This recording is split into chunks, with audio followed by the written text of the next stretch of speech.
En este quinto video dedicado al análisis de los relatos de los evangelios sinópticos relativos a la tradición de los 40 días de Jesús en el desierto, nos hemos propuesto poner de relieve y analizar la forma verbal empleada por Mateo y sus implicaciones morfosintácticas. Mateo, a diferencia de Marcos, utiliza un verbo en voz pasiva, aunque también, como el que utilizó Marcos, un verbo transitivo, pero él emplea un verbo en voz pasiva. Y desde el punto de vista de la crítica textual, hay dos, problemáticas en este texto: una de omisión de un artículo y la otra un cambio de orden de palabras. Sin embargo, ninguna altera la estructura morfosintáctica que gira en torno a un verbo en voz pasiva. En este sentido, Jesús aparece en caso nominativo, ho Jesús o Jesús, según la pronunciación reocliniana, en caso nominativo, pero en caso de un nominativo de un sujeto, no un sujeto agente, sino de un sujeto paciente. Recuerden que siempre se enseña que en griego que el nominativo es el caso del sujeto, sí es cierto, pero el caso del nominativo de un sujeto que no siempre es agente. En este caso, ho Jesús o Jesús es un nominativo de un sujeto paciente, puesto que en esta estructura de una oración en voz pasiva, el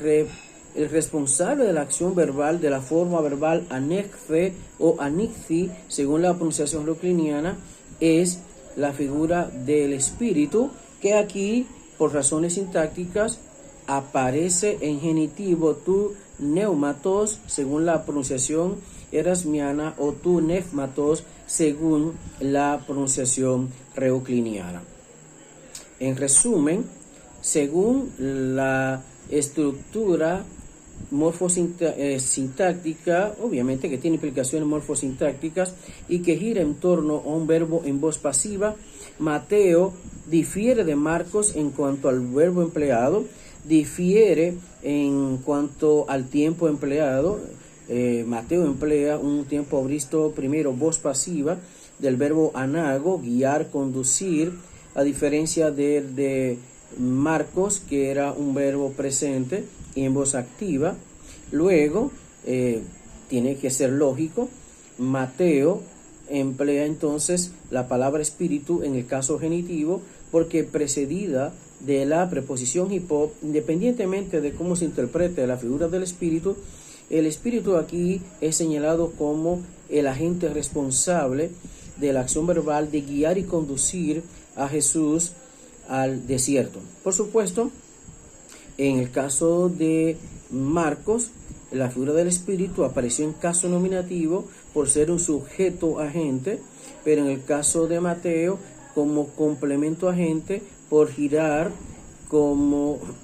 el responsable de la acción verbal de un verbo en voz pasiva, de una oración en voz pasiva.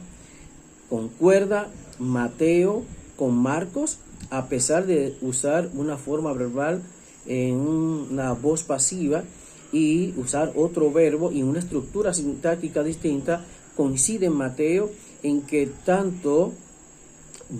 como Marcos, el espíritu fue la figura, el agente responsable de conducir a Jesús al desierto, aunque esta vez como un agente complemento, un complemento agente, pero al fin y al cabo un agente responsable de la acción verbal, y jamás el Jesús mismo, que más bien sufre la acción en Marcos como objeto directo y en Mateo como un sujeto paciente.